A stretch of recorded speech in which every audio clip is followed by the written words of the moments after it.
start of a new year always brings excitement, celebrations, fresh beginning, and of course, New Year greetings. But you know what's the second most popular topic around this time? Yep, you guessed it, New Year resolutions. Every time someone wishes me Happy New Year, the very next question is always, so what's your resolution this year? It's almost like a tradition, like everyone's curious about how you are planning to conquer the year ahead. And honestly, it's a fair question. Resolutions are our way of dreaming big, setting goals, and promising ourselves that this year will be different. In this video, I want to share my thoughts on resolutions, how I approach them, and how I will plan the steps I take to achieve them. Throughout the video, I talk what worked for me. I'm not claiming this is the perfect method, but it's my way of doing things. If you are someone looking for inspiration or practical tips, feel free to take what resonates. Try it out in your life and share your thoughts in the comments below. And let's begin.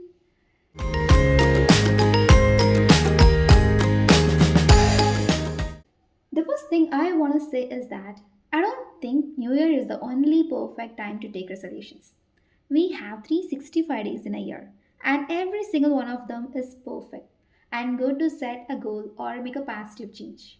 It doesn't have to be tied to Jan 1st. Whenever you feel the need to improve yourself, whenever you want to achieve something, or whenever you want to let go of a bad habit, that's the right time to take resolutions. It's need not to be a new year or just don't wait for the new year to start. Last year, I took my resolutions on March because that's when I feel motivated and ready to commit. The key is to start when you're truly inspired and determined.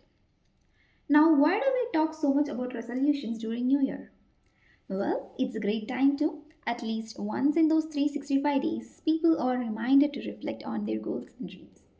And hey, that's not a bad thing, I'm just joking. But seriously, any time is the right time to take a step toward becoming your best self. As I mentioned earlier, in March I set my resolution and I set December as my target.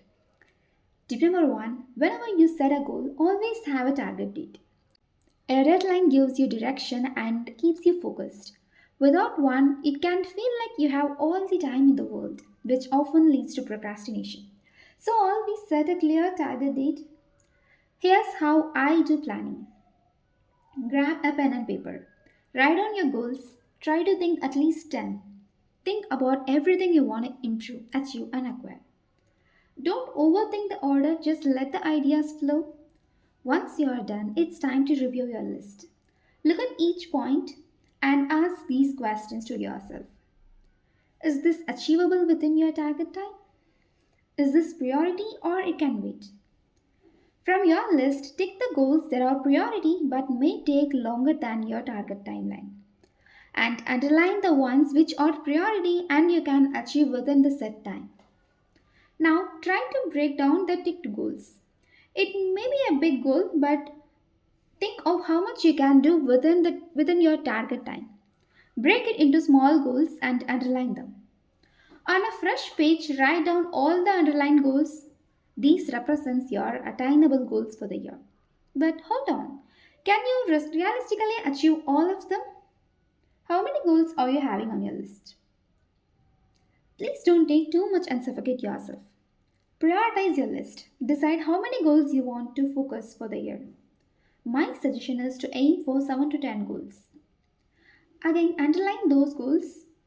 And congratulations, you are now ready with a clear, actionable list of goals for the year. So, whatever you were underlined, those are the goals for the coming year. Tip number two, your goals should be realistic yet challenging. They should push you to grow without feeling impossible. Now it's time to show my previous year goal.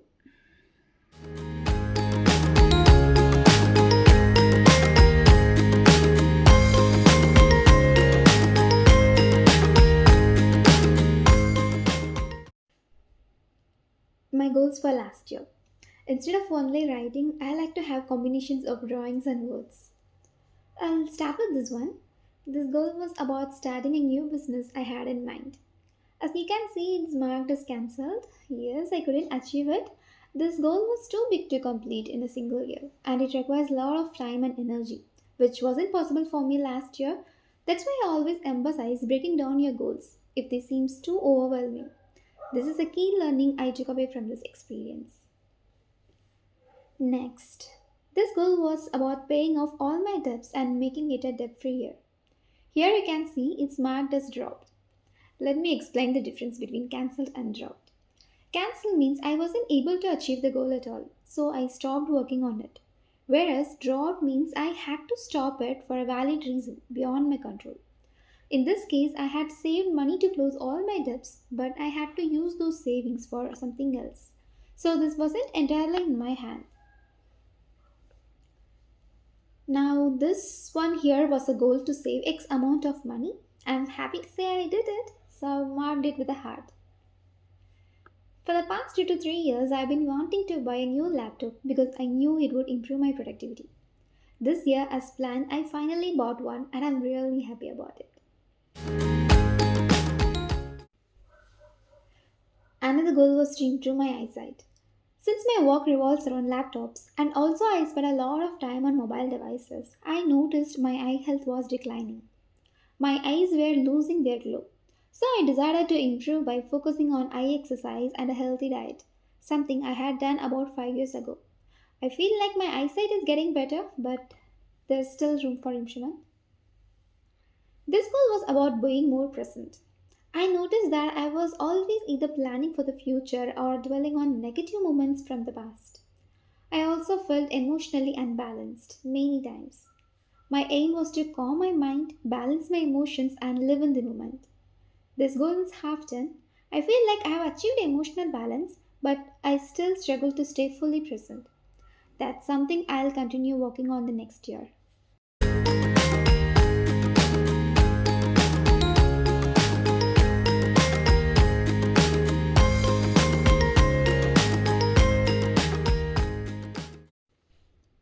That's all for this video. So far, I have shared how I plan my goals. Goal planning is an exciting way to kickstart the new year, but taking action is just as important. In the next video, I'll show you how I track my progress. Until then, bye bye, and a big thanks to all of you for watching this video. Wishing you a wonderful year ahead. Don't forget to share your thoughts in the comment section below. See you soon.